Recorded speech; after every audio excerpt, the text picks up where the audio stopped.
Assalamualaikum warahmatullahi wabarakatuh.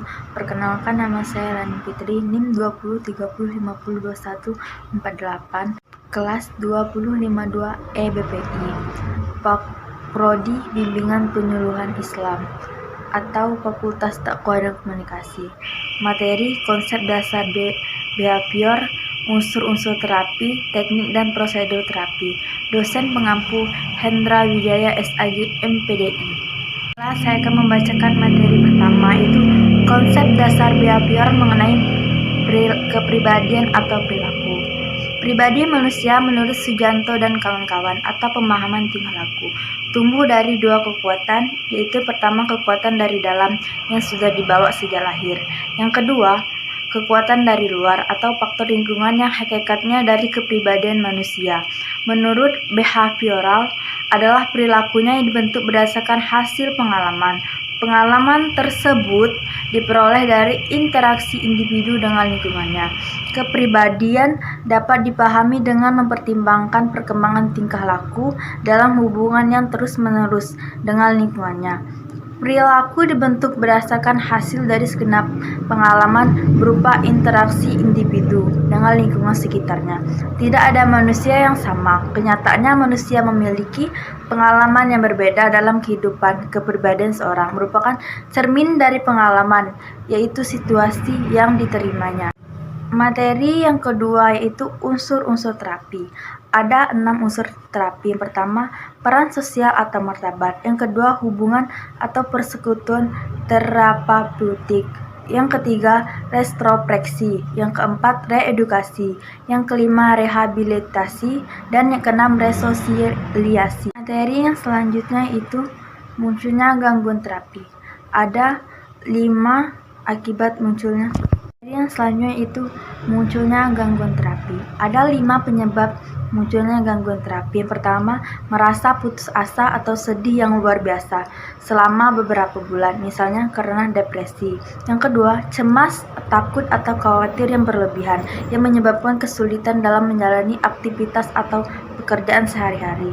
Yang ketiga, perubahan suasana, perasaan atau mood yang ekstrim, misalnya tiba-tiba bersemangat atau sedih tanpa alasan yang jelas. Yang keempat, mulai menunjukkan perilaku negatif seperti mudah marah, penyalahgunaan zat narkoba, kecanduan minuman beralkohol, atau makan yang berlebihan. Dan yang kelima, memiliki ide atau keinginan untuk diri atau menyakiti orang lain. Materi yang selanjutnya itu tujuan atau manfaat terapi. Ada 5 tujuan atau manfaat terapi. Yang pertama, menciptakan suasana yang nyaman dan menyenangkan bagi pasien penderita gangguan fisik maupun psikis. Yang kedua, mengembangkan potensi dan kemampuan untuk bekerja sesuai bidang yang dimiliki oleh pasien. Yang ketiga, membantu para pasien dalam menumpahkan segala keluhan dan emosi-emosi yang mengganggu pikiran dan hidupnya. Yang keempat, membantu pengumpulan data yang akan digunakan untuk mendiagnosa pasien yang mengalami gangguan kesehatan tertentu. Yang kelima, meningkatkan kepercayaan diri pasien dalam berinteraksi dengan orang-orang yang di sekitarnya ataupun masyarakat luas. Kelas selanjutnya yaitu teknik dan prosedur terapi.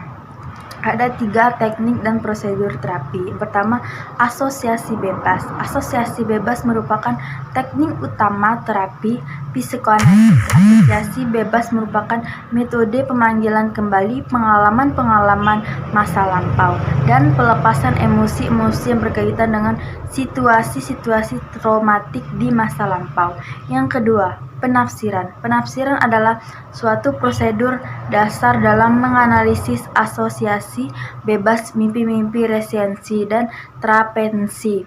Yang ketiga yaitu analisis mimpi. Analisis mimpi adalah sebuah prosedur yang penting untuk menyingkap bahan yang tidak disadari dan memberikan kepada klien pemahaman atas beberapa area masalah yang tidak terselesaikan.